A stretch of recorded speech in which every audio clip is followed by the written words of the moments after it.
For more than a week now, the violence in Kaduna State has claimed the lives of at least 55 Nigerians. Despite the curfew that was instituted by the state government since the outbreak of the violence has not ceased to exist. Has not ceased. Excuse me, I haven't slept for the past 18 hours. But this is not that time. Maybe some other time. I am devastated anytime I hear this violence occurring. Violence is absolutely terrible. However you view it. So supposedly the violence broke in a market, Kaduna Magani, and has since turned into a religious violence.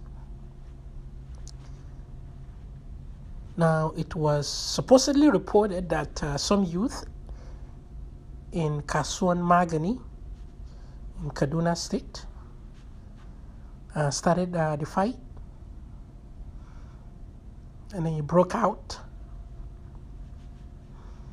and turned into a Muslim-Christian violence, where people are literally stopped, questioned about their faith, either let go or killed. So the Muslims will stop vehicle. If you're a Christian, they'll kill you. The Christians will stop vehicle. If you're a Muslim, they'll kill you.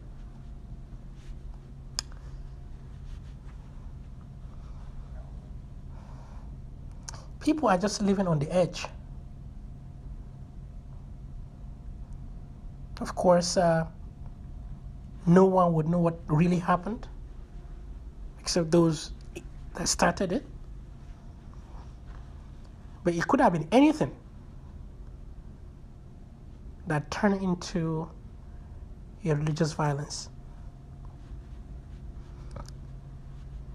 I personally know someone who, as at this moment, as at October 31st, 2018, he is still in a hotel and unable to come out for more than a week because of the fear of being killed. I know of someone who knows someone who was killed.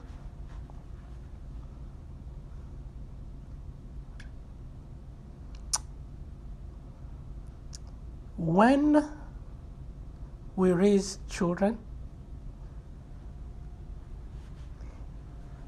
and the only way we pass down morals is in a control and command way, this is the kinds of things you get. You don't get people who like to talk over differences, but you get people who like to use violence over differences. You either agree with me or I hurt you. There's no skills for discussing differences. You just fight. You disagree with me, I fight you.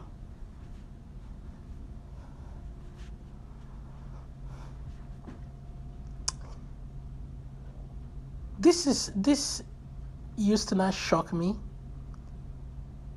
but absolutely shocks me right now. I used to view being beaten in school as good. Not too long ago. It's very common in Nigeria to have teachers beat students, punished, use really violence in attempt to change the behaviors of students. I have personally done this as a teacher, and I regret this, and I'll continue to do that, and I will never do that again. So I used to see what they did to me as correcting, as good.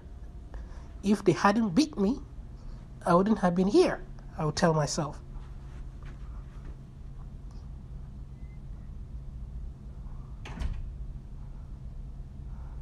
But it is absolutely abominable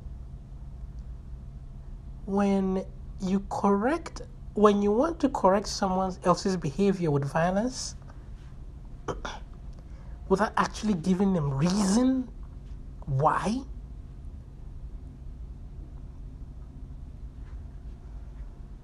Then what you are telling them is, if they want to get something across, they use violence. That's what you're telling them.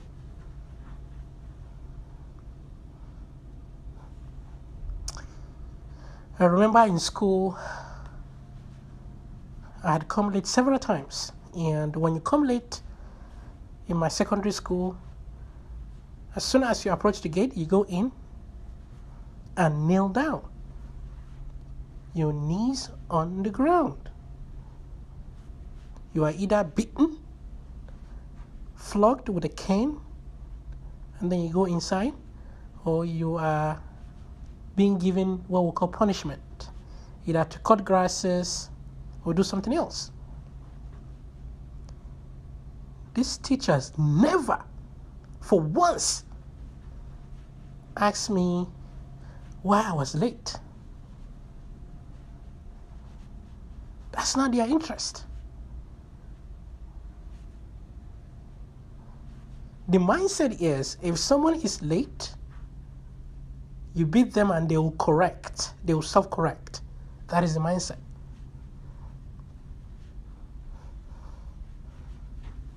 No one cares to ask you, to help you solve why you are late. But to use violence to correct your behavior. Of course. When people grow up, that's what they learn. I really don't know how I got out of it, how I got out of that mindset. Well, I knew because I was introduced to freedom. Slowly, I followed the principle. And it got me to total non-violence way of interacting with others. Apart from self-defense. Self-defense is okay. When someone wants to hurt you, protect yourself. That's okay. You're not the one initiating the violence. Someone is. Other than that, no one should. So I guess that's how I got out of this mindset. Otherwise, just recently, someone on my Facebook feed thinks that is good. That the flogging, the beatings in school was good. It was good for his overall development.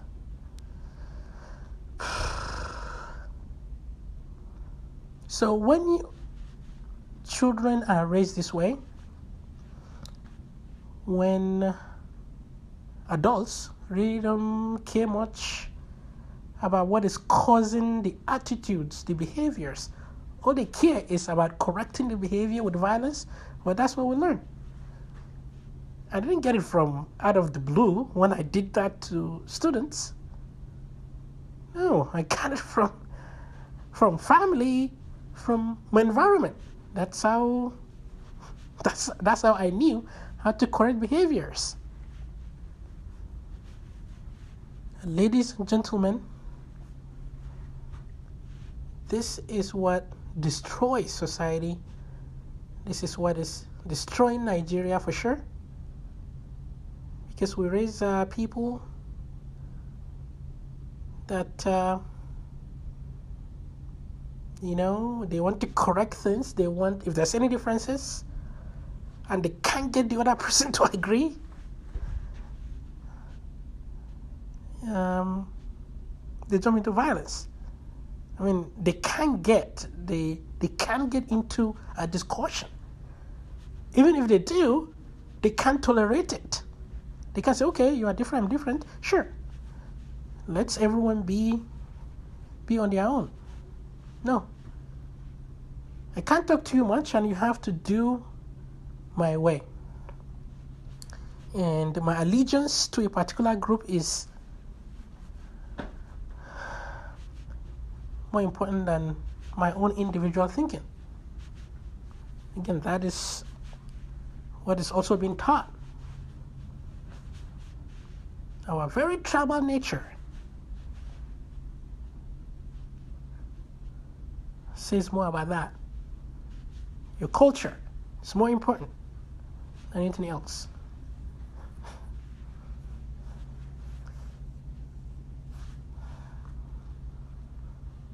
Now, this kind of violence will continue to exist, whether there's government or not. That's why they are happening. Despite the coffee in Kaduna, these violence are happening. I see these people reporting on social media, posting.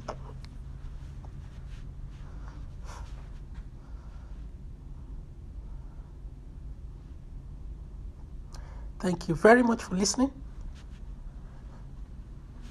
And my condolences to everyone who lost anyone. Thank you. I'll talk to you soon.